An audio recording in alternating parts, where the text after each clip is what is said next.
Ripple and XRP's European conquest just got one step closer to being achieved, as we have Cassie Craddock, UK CEO and Managing Director of UK and Europe over at Ripple, Stuart Aldaltry, Chief Legal Officer over at Ripple, meeting with the Luxembourg Finance Minister, Giles Roth, to probably discuss their application for an electronic money institution license with Luxembourg's financial regulators. Now, if they obtain this, that's going to qualify them to be MiCA compliant and a MiCA compliant issuer of this new crypto-enabled money, which we know the EU is going to adopt. Playing a clip that we've played multiple times at this point at the end of this video of Christine Lagarde talking about the embrace of this technology and why they're doing it. She has previously mentioned the likes of Ripple as being useful for this technological transformation that will cannibalize people that fail to adopt it. We'll also add that in at the end. But this is potentially a big step. This is interesting because the reason this video was made was due to this photo here. And this is Cassie Craddock, who again is kind of the CEO and Managing Director over here in the UK and Europe for Ripple. This is her essentially not only mentioning MiCA rolling out around Europe, but also Luxembourg's ability to capture that with the likes of Ripple, that kind of digital transformation.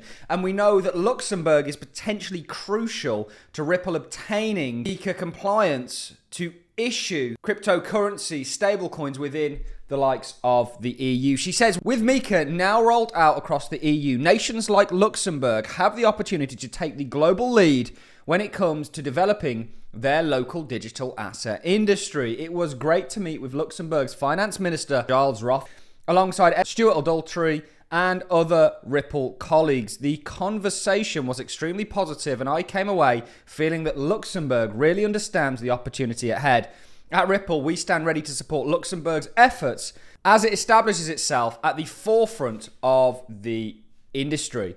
We know that Ripple are seeking a licensing, an electronic money institution license within Luxembourg, which will essentially allow them to operate across the 30 EE countries, the EU membering countries. Once they obtain this licensing, they then can essentially comply with this regulation and go ahead and utilize their technology stack within Europe. This is a big, big deal. It may just seem like a tweet, but this honestly is revealing in regards to Ripple's European expansion. We thought we'd share this with you, and we know before we look at the whole story that Ripple has many links in regards to Luxembourg. This is from Coin Report. Ripple opens office in Luxembourg. This was all the way back in 2016.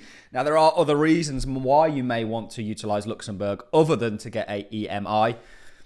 But we know that Ripple has been there since 2016. They are also partners with the University of Luxembourg. University joins Ripple blockchain research on micropayments. The University of Luxembourg announced its participation in the University Blockchain Research Initiative, a multi-year, multi-million euro research program funded by Ripple, a provider of a leading enterprise blockchain solution for global payments. We also know that this year Ripple registered LEI in Luxembourg for EU expansion. We're getting to why this post is so significant. It kind of confirms the process that is being took to kind of expand within Europe and where they're kind of at with it. And based on what Cassie was tweeting, or posting on X, I should now say, it all seems rather positive and like their expansion into Europe is going well. You are going to need, if you want to play in the arena of electronic money, a MiCA license. To obtain that, you need to have a money license within one of the EEA jurisdictions. Ripple is going through Luxembourg, which they have good ties with and have just met with the finance minister of, to obtain that. This is a big deal. Ripple's European subsidiary, Ripple Payments Europe SA, has begun operations following the activation of the legal entity identifier in Luxembourg. The identifier was issued on the 21st of April 2025 and is currently listed as active and compliant with the next renewal of April 2026. The establishment of a legal presence marks a further step in Ripple's broad push to embed its operations within Europe's regulated financial framework. The move also precedes the company's applications for an electronic money institution license in Luxembourg, a requirement to operate under the EU's forthcoming market in crypto assets (MiCA) regulatory regime. Ripple officials indicated that the firm intends to fully comply with MiCA, which is set to become the foundational rulebook for crypto assets across European Economic Areas, EEAs.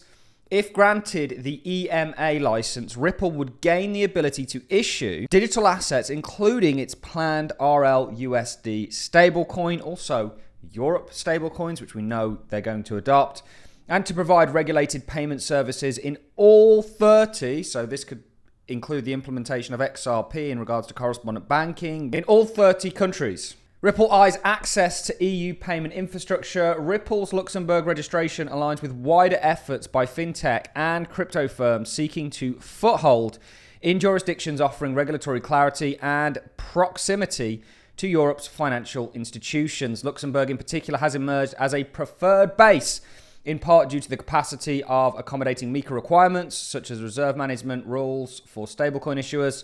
These include mandates to hold 30 to 60 of reserved in bank deposits and to spread risk across multiple bank institutions. This is also going to implement or essentially, and one reason Europe's going to adopt this is to help with their debt markets, which is very interesting. As part of its preparation, Ripple has designated BNY as a custodian of the USD reserved backing RLUSD. This institutional arrangement is intended to satisfy regulatory standards around asset safeguarding. Now, BNY, I could do a video on that. I should arguably have announced the tokenization, and they're a $5 trillion company in regards to AUM. In the past year, Ripple has expanded in its European presence through operational and personnel changes. The company has also continued to support payment corridors in markets such as the United Kingdom and Portugal, offering services involving the Euro, British Pound, and XRP.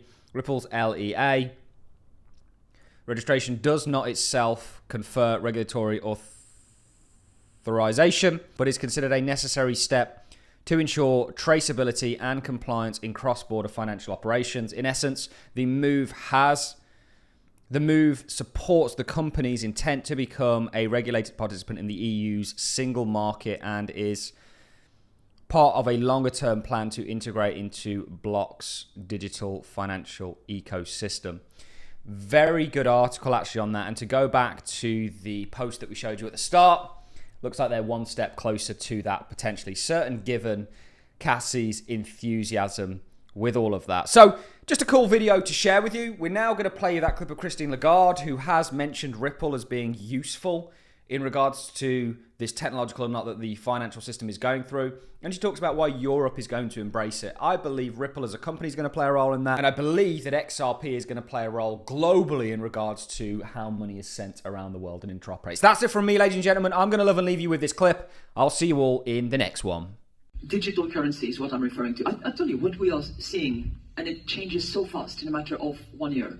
You know, the crypto assets at large have lost about 85% of their value in a matter of 1 year. What we are seeing at the moment is what Carlos was referring to, which is, you know, development into new technologies that will actually change the way in which intermediation is conducted, eliminate some of the barriers, including the unconscious biases that exists out there. And you know, I think in the banking system at large in many countries, the difference will not be between those who are disrupted and those who survive, but it will be between those who are cannibalized because they're not seeing it coming and they're not embracing it, and those who self-induce that cannibalization. And I'm using cannibalization on purpose because it's a bit of a striking, horrible word. But it's really what it means. It's you're going to disrupt your business model, you're going to change it, you're going to reduce your cost, you're going to expedite your transactions, and you're going to continue to inspire confidence because you will build that on the basis of an existing backbone, which is your bank and the confidence relationship that you've established with your customers. So that's where I see changes happening now. If you think of Circle and Ripples and all those, that's where they are active and helpful. Watch towards independence. What does that independence mean? Okay, what I mean by that is we should not be exclusively focused on what is happening on the other side of the pond. And we should focus on the strength that we have at home and how we can regain a degree of independence that we don't have. And that applies to defense, it applies to trade, of course, it applies to finance. And from my perspective, it applies to the way money moves around Europe. So by that I mean capital markets, which are completely scattered all over Europe and which have to be better organized, more consolidated, converging, and possibly singly supervised. That's one thing. The second thing, which I think is really important for all of us, is to have digital payment under our control. When you think of it at the moment, a lot of our digital payment, when you pay, when you e-commerce or peer-to-peers or you use your card or your phone, you always rely on non-European infrastructure. So I think the controlling Explain our digital that to me, payment, because I wasn't aware of this. Think I about presumed it. we were all... Whether you use a card, or whether you use a phone, typically it goes through Visa, MasterCard, PayPal, Alipay. Where are all those coming from? Well, either the US or China. And the whole sort of infrastructure mechanism that allows for the payment, credit and debit, is not I'm a a bit European concerned about solution. this. I didn't realize this because it means that every time I use my credit card or use my phone, that information about me is leaving the European Union and going to the United States. I thought that was not permitted. I'm sure they do that, in compliance with European regulations. But yes, that is the point. And we have the assets, we have the opportunities to do that. Think for a second. If we were to remove the internal barriers that we have set for ourselves in Europe, our economic wealth would increase significantly.